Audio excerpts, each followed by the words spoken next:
What's up, Internet? You're tuning in episode 62 of the Steam Deck Podcast, Flip Screen Games weekly gaming podcast, all about Valve's portable PC powerhouse, the Steam Deck. I'm your host, Pete and Bessie, joined, as always, by my very good friends and co-hosts, Mr. Steven Radford.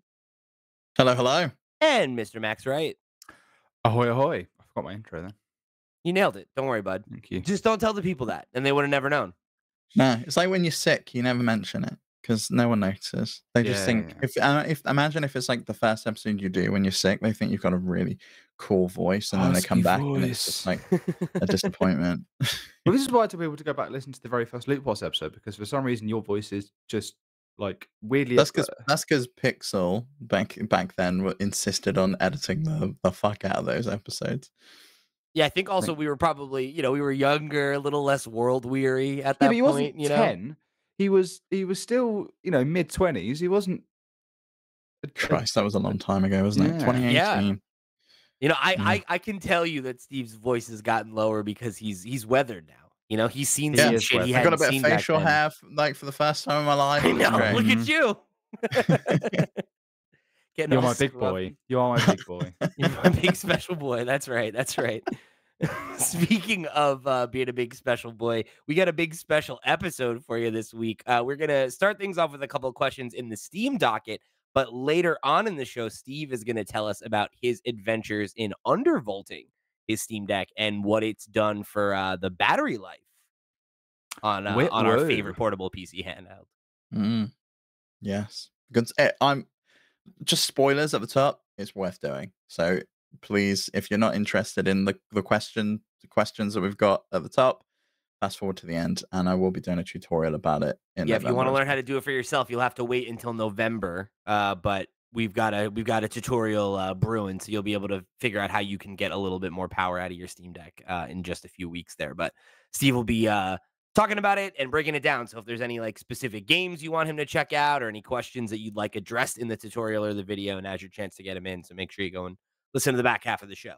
But before we do that, we're going to kick things off with a question from the Steam docket from one Team Linux 01, who wrote in over on the Discord and said, how long do you think the Steam Deck should/could be the minimum required specs for games coming out in the future? Do we really need games to keep pushing graphics and CPU calculations that cause games to take upwards of 5+ years of development? It's a tough one, right? We've seen some big news this week. Alan Wake 2 got its PC requirements released by Remedy over on X.com. Stop calling it that. It's Twitter. We don't call it that. And the recommended specs are an RTX 3060 or an RTX 3070. And I think a lot of people were taken aback by that. That's like a last-gen card. And we're already seeing that there's, looking at the specs and also from what we heard from Kevin over at Overkill, who got told, basically, don't review this on Steam Deck. This game's not going to play, which is a shame, because I think this would work really well on handheld. You can stream it, obviously. But I think we're already seeing that the minimum required specs for games is just, I think, for the foreseeable future now, from here in out, for new, fresh games, unless they've been in development for a good while and they're using existing tech like Unreal Engine 4 or one of the older PlayStation games, I don't know that they're going to run very well on the deck. Even with that context, some of them haven't, right? Like there was, it runs okay now, but at launch, Starfield wasn't well optimized for deck, and it's totally a game that was made, with older tech in mind, right?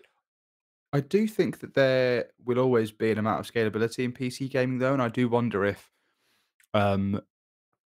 in future, while there are some games where, maybe for Alan Wake, because of all the stuff that's going on and because of like the speed at which it changes certain things and the way that it overlays certain things into other things, maybe that they couldn't make it sort of scale that way just because it would affect the vision of the game. Maybe, but there are still games that are coming out on PC that run really well on the Steam Deck. Resident Evil 4, for example, the demo didn't run very well, but it does seem to run fine on the Steam Deck. Better than the demo did, maybe not as well as Village did, but but I still think there is going to be room for scale, and there's going to be room for for lower end machines going forward. But I just don't think that really covers for every game, and I don't know if Sure. necessarily we should expect every game to run on Steam Deck. While I think we should, we should be hoping that a lot of stuff will, and that there's such a huge variety of games that yeah, most things should run in some way. I don't think that we as Steam Deck owners should really be complaining that everything doesn't run, unless it's the case like The Last of Us Part One, where it was advertised on the deck. We were told it could be played on deck. The game's director was like, "Yeah, I'll be playing it on deck, absolutely." Um, but this isn't one of those games, you know. No, and this is an Epic Games Store exclusive at Yeah, launch. yeah, another Probably reason. forever because it's been Yeah, published by Epic Games. yeah. So Alan it's Wake gonna be a Remastered hasn't come to Steam at all yet. It's yeah, and only on I Epic doubt Games. it ever will because Hmm. it's published by Epic, which is a pain in the ass, frankly, to play on the Steam Deck in It comparison to is. downloading the game from Steam. It's doable, and we saw on last week's episode with where we dug into the state of Steam Deck survey that a lot of people are using things like Heroic to do it. It's also worth looking at the minimum specs on this table that the Remedy put out. They're targeting 1080p. They're using FSR2 on quality mode. So it's possible you could reduce that down to 720p resolution, which would match the Steam Deck's display. It's possible you could switch over to performance mode for FSR. So it's possible that eventually this game could run if you like hack around it and do different things. And I know there were mods that came out for Starfield at launch to kind of reduce some and take out some of the effects and things like that to make it run a little bit better. But the fact that this requires 6 gigabytes of VRAM and 16 gigabytes of RAM doesn't really bode well for the Steam Deck. And I think what you said, Max, is important as an important point. I don't think we should be expecting all games to run on Steam Deck. I think it's been nice to be able to play pretty much anything, and then you can just go, oh, I want to download this, and it works, and I can get it Mhm. to run in a reasonable rate, even if I've got to make sacrifices in resolution, in visual fidelity, in performance when it comes to frame rate. You can make those sacrifices yourself. You can do those trade-offs and be like, I'm happy to play at 30 frames per second on like low spec in order to play this game, but I don't see that moving forwards, the minimum spec on these games will be the Steam Deck. No, no, I wouldn't imagine so. But to take it to the second part of Linux's question, um, where do you feel like that bar should be, I guess, right? The back half of the question is, do we really need games to keep pushing graphics and CPU calculations that cause games to take upwards of 5 years to develop, 5+ years to develop?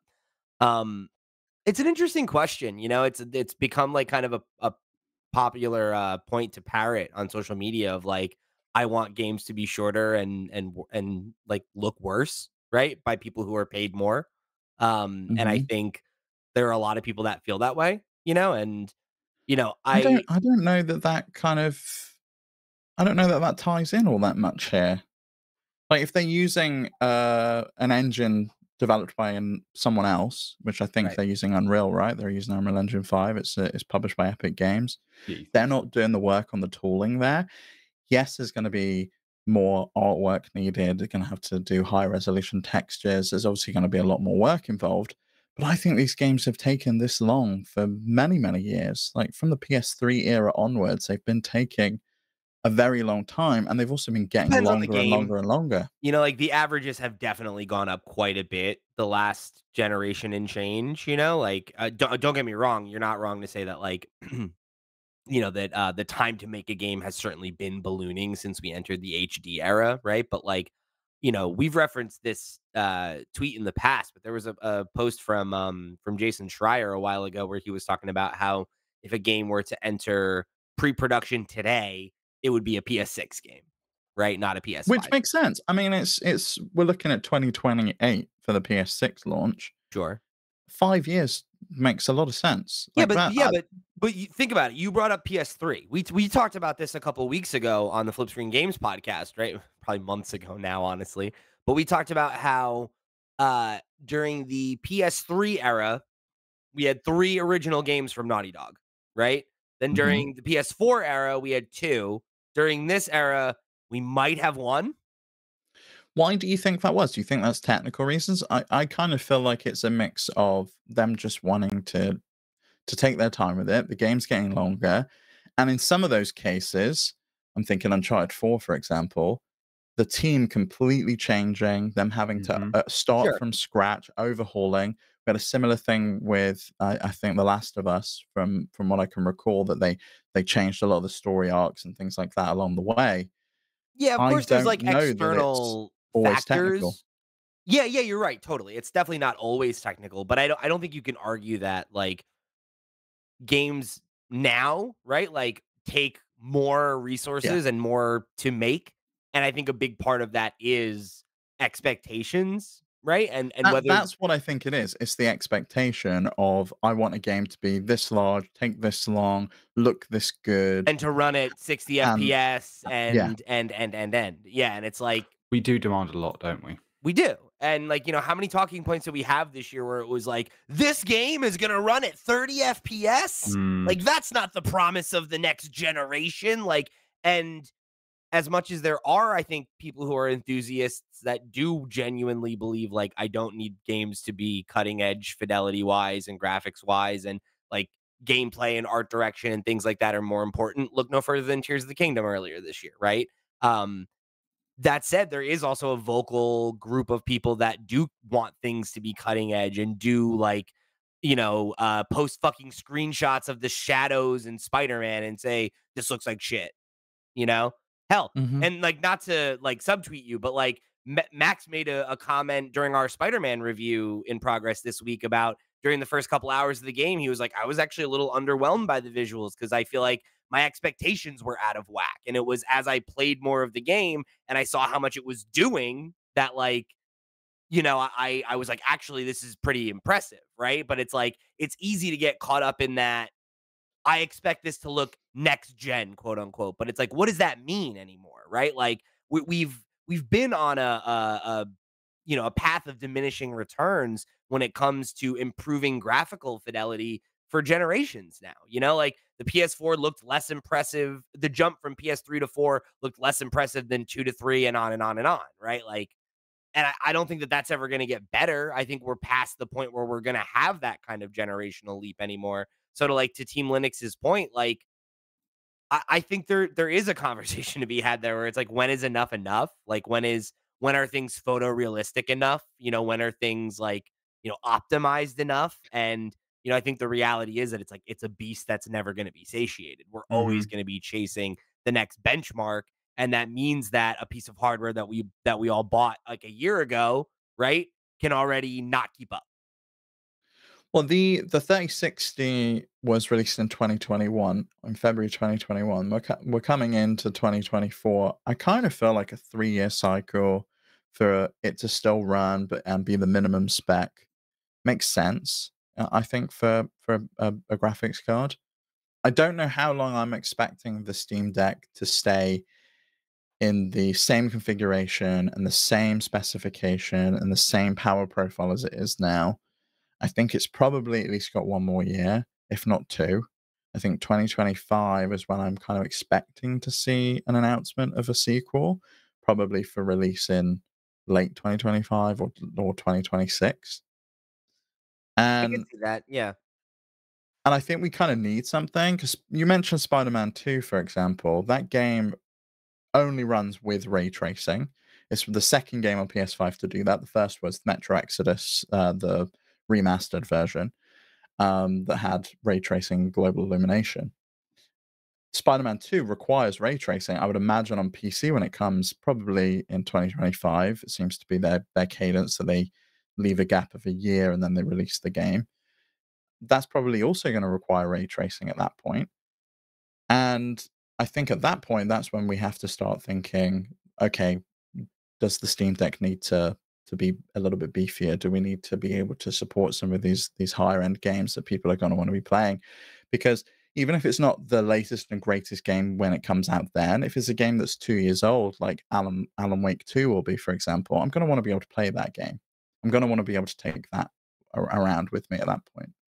Yeah, I mean, think about it, right? Like a lot of the top 10 most played games on Steam Deck month to month are not new games. They're old games that people want to replay in a way that's digestible. right? Like Red Dead Redemption 2, like Skyrim, like The Witcher, Or they've right? appeared on the Steam Deck after, you know, Spider-Man or whatever. They've not been on the Steam Deck or Steam or Right, anything great like that. point. They've just come to it after 5 years. So naturally, the technology is behind, and therefore it runs better, well on the Steam Deck.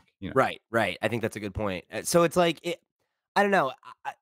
I think we're already at that point, right? Like Alan Yeah. Wake's a great example. Like this is one of the hot games of the year, and you can't play it. Like Starfield came out and it didn't work, and we got it there, but it's like I wouldn't expect the big AAA games of next year to play on Steam Deck, and I think until we get a successor, whether that's a year from now, whether that's 2, 3 years from now, I think there's going to be a period coming up pretty soon where the Steam Deck is going to hit the same point that, Nintendo consoles have the last couple generations, where it's like there's a year or two where it's like, no, no, no, we have the third party stuff. You can play the big games here. And then it's like, no, no, you can't.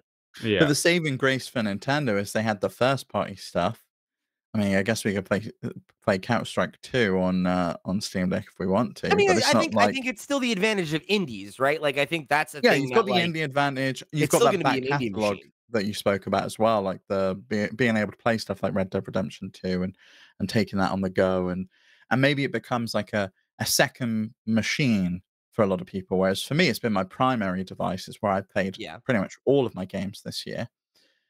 And I plan on streaming Alan Wake 2 to the Steam Deck, so I will be playing a lot of it on Steam Deck, but it's not gonna be running natively on the device, and I did the same thing with Starfield, Right. and I'm okay with that because I barely leave the house with my Steam Deck, but I know for a lot of people, they're gonna be a little bit disappointed, and I think it's probably time that people kinda get their expectations in check, that moving Yeah. forwards, you're not gonna be playing the games day one when they come out that you would be playing on your big rig with a 3060, with a 4090 in or whatever. Yeah. I say like the comparison to the Switch's apps, all right? Because there are going to be a lot of games that do run on the Switch that are coming out at the same time as other systems. Like you said, a lot of the indies. The Steam Deck's also going to be able to run stuff that the Switch can't. But it's not the Switch isn't always going to be able to run, Starfield or Spider-Man or all these big games, whether they're exclusive or not, in terms of like power.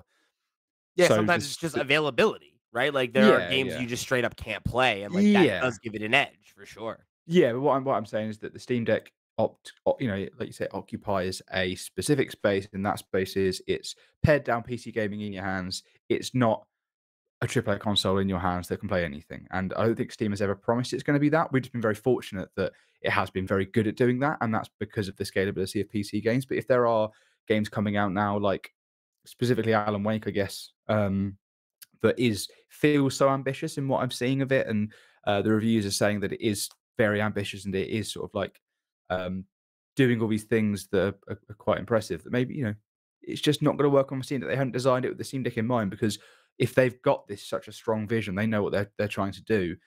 To have to compromise that for the Steam Deck is going to cause problems. So I think it's good that these companies aren't thinking about like, oh well, we need to cater to the most people. We need to be able to get the most PC users on board, so we should have it be able to play anywhere. They're saying, this is the game as it is. We Mhm. want you to be able to enjoy the game that we've created. So if you can play it, play it. They're not bending over backwards to get the most players. They're just trying to get their vision out.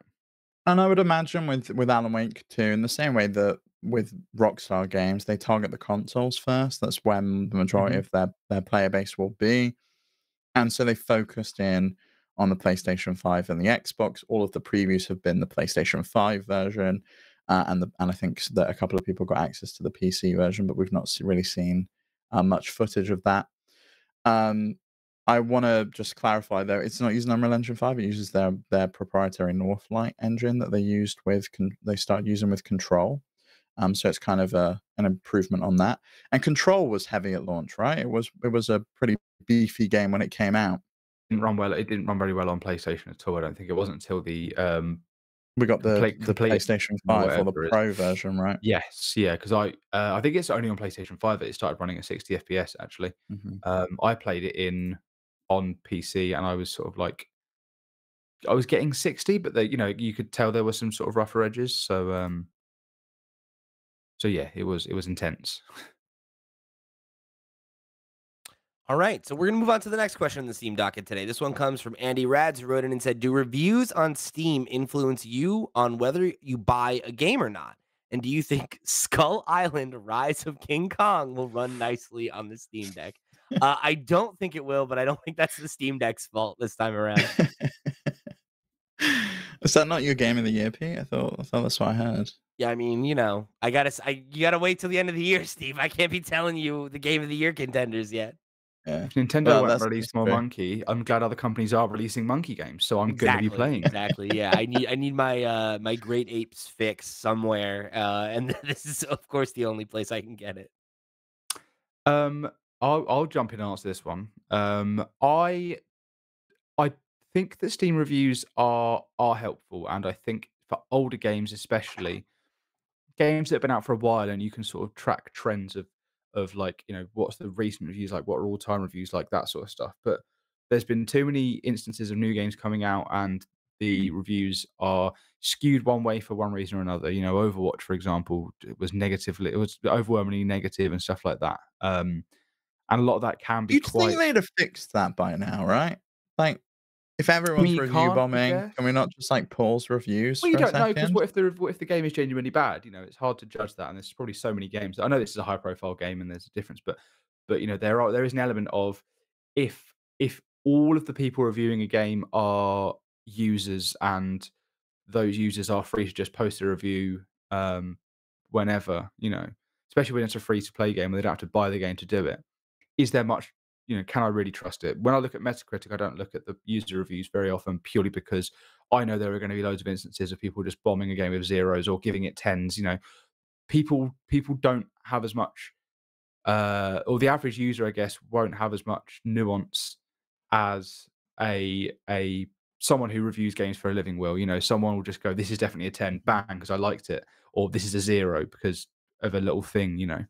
Um, That's why I like that Steam stuff is not boiled down to numbers. It's like generally positive, like Mm. overwhelmingly But positive. you do a Like thumbs up or a thumbs down. Those are the only right. choices you've yeah. got when you post a review, which I So think is good. yeah, so I think for me, like I'm with you, Max, where like I wouldn't say I use it as like a deciding factor. Usually, it's not like I'm like, oh, this game has high reviews on Steam, therefore I will buy it. Yeah. But it'll sometimes be like, I've heard this game has good buzz. I'm interested in this game. Oh, and the Steam reviews are overwhelmingly positive. Cool. Yeah. Then, it'll sometimes be the thing to push me over the edge. But I'm with you where like usually I don't put much stock in like uh user aggregates because they're so easily manipulated, or like there are these margins of error that are created where it's like, like, and I don't even mean this with like any shade, right? But like I think of something like,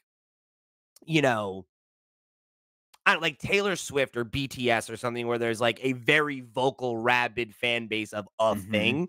Those people are Uh-oh. going to show up and say 10 out of 10. It's fantastic. It's amazing. It's Yeah. incredible. And it's like, how useful is that to me as somebody that is like undecided and is like uninitiated, right? And it's like Yeah. probably not that useful, but like if I'm already kind of leaning in a direction, that kind of thing can be the thing I think to Yeah. usually, give me the push to Ye take the plunge. Or like to your point earlier, like if there is a thing where like, oh hey, this game got a patch and it's busted now, right? And it's Mhm. like and you have that like recent reviews are negative, but over, the last however many months they've been positive. Like those I think are really useful tools to Yes. like the already informed consumer, It's you good that know? Steam does that, 'cause nowhere else seems to do timed reviews. What you were saying about, a game coming up, people having their minds made up, like, but Spider-Man 2 is a good example of when the reviews for that came out, and IGN, for example, gave it an 8. All the people in the IGN comments were saying, "How could you give this an 8? From what I've seen, it's clearly a 10, We or, had the this same is thing with clearly a Starfield 9." reviews. Like, Yeah. people were just like, we had those first couple of reviews come out from IGN. I think it was IGN Spain, and it was like, ha ha ha! Look, the first game that Microsoft's put out with Bethesda is crap. They'd wrote it off immediately just on one review, Mhm. which I think sucks. I think taking it back to the Steam reviews, there's a lot of tools like you mentioned, the graph. I always use the playtime as well. I want to know how much someone's played of a game before I make a decision. I'm looking at the Overwatch reviews. Most helpful review in the past 30 days. Someone's played 124 hours of Overwatch 2. So they've clearly made a good go of it, and then have decided that, they still need to write a negative review about the game and voice their opinion, which I think Which, makes a like, lot of fair sense. enough, right? Like, you put Yeah. enough time in that, like, even if I don't agree with it, I'm interested in what that person thinks, where it's like, "I played Yeah. 200 Yeah. hours of this and I don't like it." It's like, "Alright, cool." Like, expound, right? Whereas, like, you know, I'm to the example you gave earlier, Max, right? Like, there are so many people that, like, wanna just come and, push an agenda or take the piss out of a popular game or whatever, and it'll be like, "Oh, this game's garbage because I watched the trailers and I don't like Yeah. it," or the screenshots are bad, so it's garbage, Yeah, yeah. I have Or an like, yeah, axe to from grind about this for whatever reason. yeah, or from like, yeah, from what I've seen, it's good. Like, yeah, but like these people have, people have played the game. Um, and then you get the opposite as well, like when Mario reviews came out the day after and everyone's saying, how could you give this score and Spider-Man this score? And the answer is because they've played the games and Also, they're not you don't compare the two. Different reviewers, different Yeah. people that's played the the other thing, games, how and many different people times have different opinions. it's like, IGN gave this, and this, that, and it's like, yeah, because Yeah. 2 different adult people reviewed these different games in different genres and came to conclusions. And Yeah. even if it is the same person and they give one thing this or that or whatever, it's like, let a motherfucker have their opinion. Yeah. Mhm. Again, you don't rate games against one another. You rate a game based on what it is, what it's trying to achieve, and the elements that are involved in. You rank them in a bubble. Each game is ranked in itself. It's not necessarily this game came out, but how does it compare to this game? And I prefer Yeah, this and it's game, so like, this game should be lower than this game. And yeah. it's often within the context of, like, things in its genre too, right? Where Mm, it's like, it's so hard for me to, like, even if I say by the end of this year, I'm like, Spider-Man 2 is a 5 out of 5 for me, and Mario's a 4 out of 5 for me.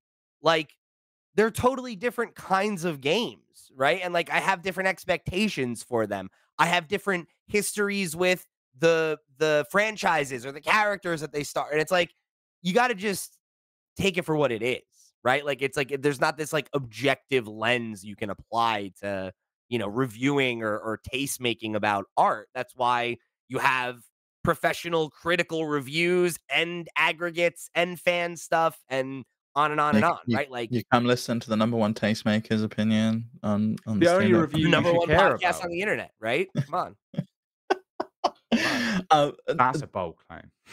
I do use Steam reviews to make decisions, but it's for a very kind of different purpose. It's only when I'm exploring the store, like when I'm looking at games. When we were looking at the Next Fest stuff, for example, I was using them then Sure. to figure out what What's demos were trending? worth playing, what's trending, what's good.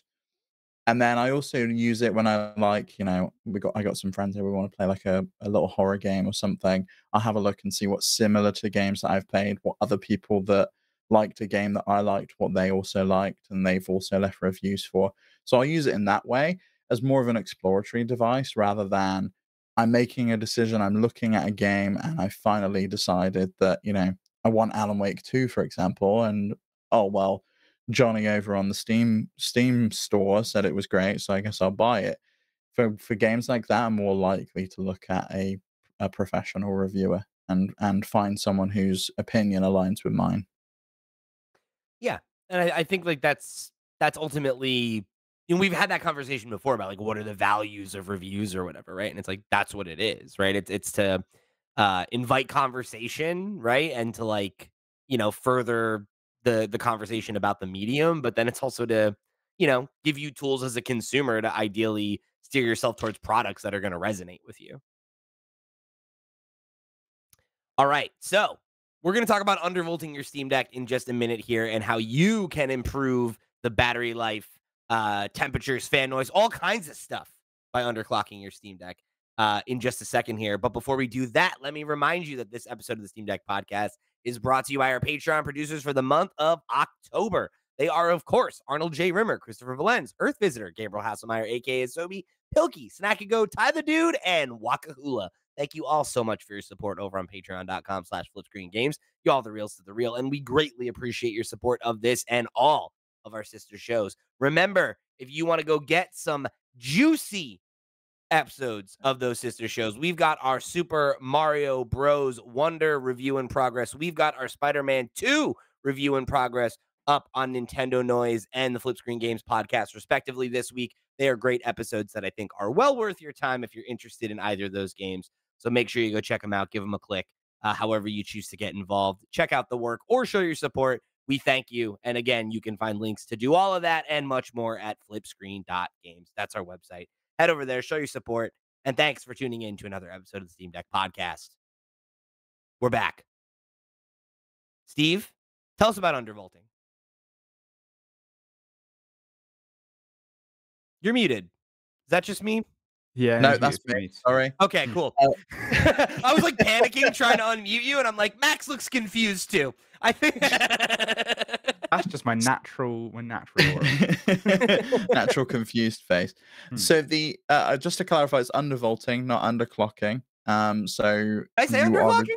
You did in the little bit in the middle, but that's Okay, fine. sorry. No. Oh, what a mess! What a mess I've made. Jesus. The clock speed of the chip runs at the same speed. Essentially, what you're doing is you're just reducing the power that you sent to the individual components. So in the case of the Steam Deck, you can reduce the power sent to the GPU, the CPU, and the system on its chip itself. And you can reduce those from 0, which is the baseline of what it runs stock, and you can reduce them all by 50 millivolts. So you can do this currently in preview. If you upgrade to the preview build, you'll have a BIOS update. You might need to check that it's been updated to 118. Once you've done that, you can hold down the volume and power button to enter the BIOS. You can go to the settings in the bottom right, select advanced, and then there'll be 3 new options for GPU, CPU, and SoC voltage offset. The way you're going to want to do it is essentially do each one of those in increments of 10, then go back into your Steam Deck and play some games and see if they're stable. But the reason you might want to do it is there's 3 reasons really. Battery life's the number 1 reason. You theoretically, if you're using less power, sending less power to these chips, you should have better battery life. The temperature, because it's not running as hot with as much power, should run lower, so you get less fan noise. And theoretically, on PCs, traditionally, if you undervolted a CPU, you might get performance gains because the thermal load of the CPU is less, so you won't be thermally throttled. But that I have not really encountered that on the Steam Deck side of things. So tell us about right. I think I'm following you, Max. For those of you audio listeners, Max just did the whoosh right over his head thing. I feel like I'm with it. I'm gonna ask some clarifying. I thought of the 2 of you, I thought Max would have already done this. Like, listen, why would you? Max and I are like at exactly the same level of competence with this shit, and that's proven every time you're not on the show. And we have to sit there and be like, yes, of course. Yeah. He has a PC. Yeah. He plays PC games. I don't know how to So do I. It doesn't mean I know how to do anything. If you ask me right now to overclock or undervolt my graphics card, I'd be like, what's step 1, please, Steve? Please tell me step 1 in basic English. I'm a layman. I'm the definition of a layman. Okay, well, that every chip runs at like a baseline power, right? So out of the factory, this chip is rated to run at like a certain number of watts. Yes. You can reduce that because not every chip's made equal. Some might be better than others, but we set a baseline that we think they're all going to run okay at this. And it's essentially a lottery as to whether yours can run at the same performance, the same clock speed, but with less power being delivered to it. And if it can, then you get these gains. So talk to me about this, right? So to boil it down, we're putting less power into the chip, right? But trying to achieve the same result, and as a result, you're getting this better performance. You're getting increased battery life. Why is that not the baseline out of the box then? Is there any risks associated with this? Is there any reason that you would not want to do this? So it's possible in very rare circumstances that your Steam Deck might not turn on if you undervolt too far.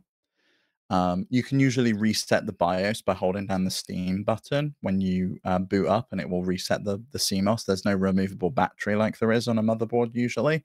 That's how you reset the CMOS in the Steam Deck. But it's possible that it may not turn on, and you may need to do an RMA. So kind of have that be your warning. It's Okay. unlikely though. The most likely scenario is going to be that you'll get some instability in games. And I had a couple of games freeze and crash. I pushed it all the way to minus 50 millivolts on the GPU, CPU, and the SoC. And that my Steam Deck couldn't handle it. I didn't win the Silicon Lottery. I couldn't go all the way. But at 40 millivolt undervolt, that seems to be running fine for me. So then talk to me about what the battery life gains have looked like. You've got some graphics here of games that you tried. Uh Break them down for people. Like what's the percentage gain that you're talking about if you take advantage of this?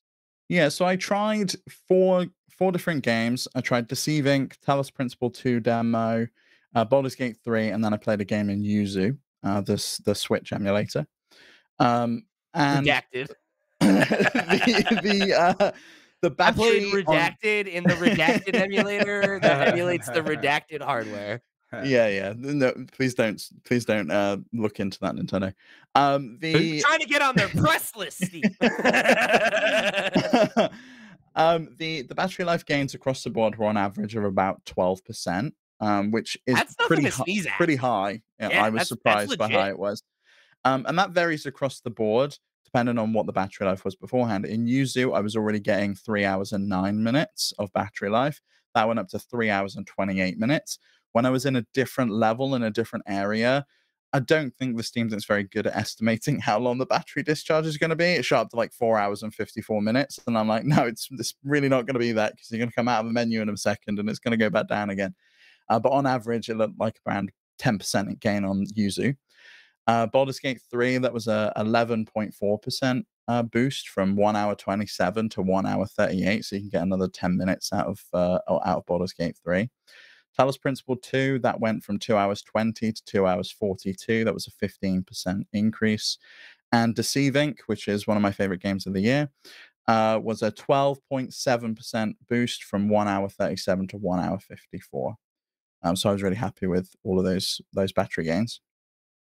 Yeah, Um, I mean, that's real time. You know, like we had somebody write in, it was John, you wrote in and said, hyped to hear about undervolting. I'm on holiday next week and need to max out the battery life on that shit. I mean, that's a significant percentage of time if you're in the car, if you're on a plane, whatever, right? Like, an extra, 20 minutes of gameplay is pretty legit. can you do it in where you keep the battery life the same, but you just boost the performance at all, or is that not You gonna be can, but not with the stock BIOS. So with the stock BIOS, you can overclock. Mhm. In order to get performance gains, you would need to undervolt and overclock. So you would reduce the power that you're delivering to it, and then you would also overclock, and that is going to cause instability. Valve don't allow you to modify the clock speed in the BIOS currently. I'm with It's you. possible that they will in the future, but you can install something called smokeless RMA. And if you want to look into that, just there's a great video from Cryobyte who did a breakdown on smokeless, and you can find out all about smokeless and installing that onto your Steam Deck, booting into a different BIOS, and modifying clock speeds. But that very much is probably a step too far for me. I'm kind of keeping the BIOS stock.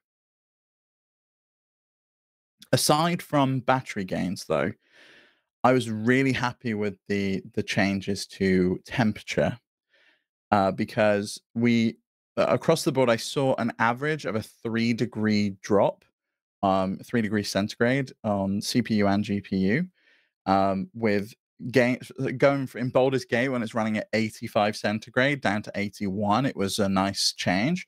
That means in cases where usually the fan would kick on and it would be really loud.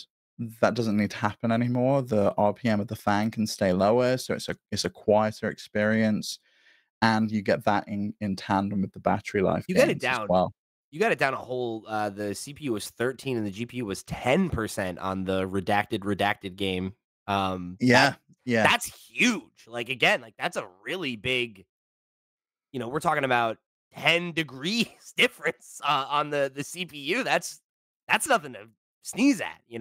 Yeah, that was running silently at that point. You couldn't even hear the fan moving, which was really nice.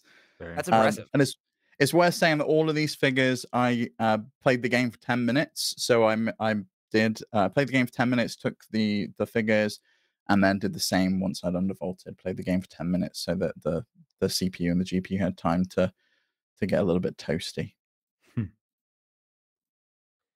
So what's the plan from here? Like, are you planning on testing more games? Is there more kind of paces you want to run this through to get more data, or are you confident that like this is kind of what people can expect and it's worth doing for everybody, or is this kind of like a case by case thing? So I want to test with more games. For me, a 40 millivolt undervolt has been stable. I've had no issues with it at all. It's going to vary on a device by device basis. Some chips aren't going to be able to handle a 40 millivolt undervolt, but some will be able to go as far as 50 millivolts. And And you said that you that's can related to the cooling. I remember you said the thing about the lottery, but I guess I'm not totally sure on why there's so a variance so there. just because when a chip gets made, it's made of silicon. They're all slightly different. They all have slightly different tolerances of what they can handle. They can all run either more efficient or less efficient. Okay. And some of them can run at that clock speed with 50 millivolts less going through it, and some of them can. So it's worth just trying it out and figuring out where your Steam Deck is. It's a lot of trial and error. I went straight in at like a baseline of 30 millivolts. I did 30 across the board. Then I pushed it to 40. It was running stable. I went to 50, and that was pretty clear that it was a step too far. Game started freezing and crashing. The Steam Deck was slow to boot up. You'll know pretty quickly whether it is stable or not. If you decide to undervolt. Okay. Interesting. I think you should try it though, Pete. I think it's easy. You Yeah, should I you mean, it should give it a seems go. very easy. Yeah. I'm And you, definitely interested in checking it out and seeing how it impacts like Baldur's Gate. Those numbers are definitely interesting to me. do you update the BIOS just the same way you update the Steam Deck? Because I know updating BIOS on a PC is like doing heart surgery. It's like one false move and you can brick the whole fucking thing. No, the Steam Deck, when you just switch over to the preview channel and you download SteamOS 3.5.1, it will upgrade your BIOS for you. And if you just So then come just out of that and go back into stable, then you keep the BIOS update. thought so. Okay, good. But everyone should really be on 3.5 at this point. It's so much better than what's on stable. I don't think anyone should be running on stable. I can't go back to I went back to stable because I had an issue which they fixed this week. Whenever you docked the Steam Deck, it would crash and then it would be like it would start booting up again. I went back to stable and I realized my screen looked so washed out, and I was like, "What is going on with my screen?" And it's because they changed the color profile in 3.5. It just looks so much Mm, nicer. yeah. Yeah, I remember when I put I was using Vibrant Deck, and I I was playing emulating a Wii game, and I put it onto my TV, and I was like, "Oh, what's wrong? What's wrong with my TV?" And I just forgot that I was using Vibrant Deck, so I was used to it looking nice or looking Hmm. brighter or more vibrant. I was like, "Oh no, it's all muddy," but no, it's just because I made the Steam Deck screen look nice.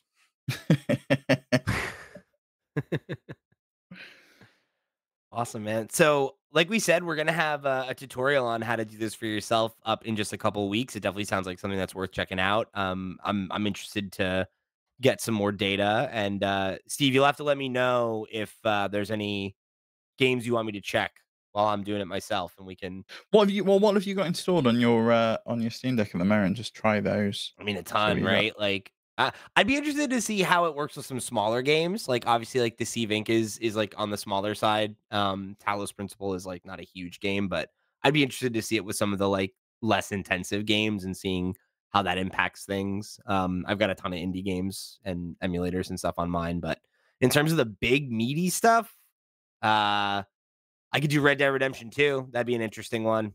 That would be good. Yeah, I'm also going to try Diablo 4. I've got that installed at the Cool. moment. I just need to do an update with Battle.net because Definitely I let us didn't know have in the the game comments version. if there's any that you wanna see us try, and we can report back. But any other thoughts on this one, Steve, before we wrap it up for today? I just think that this is something that's worth trying for anyone that's adventurous enough to go into the BIOS. Max, I know you've already been in there and you did the frame buffer change, right? Yeah, I dove deep into that. It was scary. So it's right next to it. It's just underneath the frame buffer change. So if you've done that, It's it's the perfect uh, Halloween activity, I think. I know a bunch of people in the Discord are interested in it, and we'll be checking it out. So they can do some work for us too as well if they want to, and let us know how they get on as well over in the Discord. If you want to come, let us know how you get on. Just go to flipscreen.games and join the Discord. We should be utilizing our greatest asset, and that is, apart from my taste in games, is the audience Is your hair? Oh, and the okay. hair. Yes, of of course. course. Who could forget? Of course. Yeah, so definitely write in and let us know. Check it out for yourself. And if you have any experiences you want to share over in the Discord, maybe they'll end up in our video about the subject, and Mhm. you can help educate the masses on how they too could be undervolting their Steam Deck for percentages of better battery life. Which, hey, every drop counts. Honestly, I was really surprised by the percentage gains on the battery because you It's look at it pretty and impressive. it's like, oh, it's not Oh, going to be yeah. anything, and it's like, oh, okay, it's 20 Yeah, minutes 15, and yeah. sometimes. But when you look at it as 20 minutes, it doesn't, maybe it doesn't sound like a lot. But when you think of it as a percentage, because, the games are only lasting an hour and a half at this point. So to then add an extra 20 minutes to it, actually, as a 13% gain, you're like, oh, actually, that's quite a lot. Yeah. Yeah, yeah, right. Like when you're looking at an hour and a half for some of the more intensive games, 20 Mhm. minutes is, that's a pretty big increase. It is. Yeah, Sorry. Oh. you said the Vink's a smaller game, but I'm running that 60 frames per second because it's online, so I really want There you go. to shoot people in the face. That's a great Well, out of context clip to have right on there. that note, right? Yeah. That'll wrap it up for this week's episode of the Steam Deck Podcast. Remember, if you want to write in about your experiences with undervolting or shooting people in the face, you can hit us up at flipscreen.games. That's our website where you'll find links to our email address, our Discord, where you can keep the conversation rolling between episodes, and of course, links to all of our sister shows, our Patreon, all the ways that you can get involved or show your support, however you choose to do so. Thank you for tuning in for another episode of the Steam Deck Podcast. For the crew, I've been Pete. He's been Steve. Over there's been Max. We'll see you next week, baby.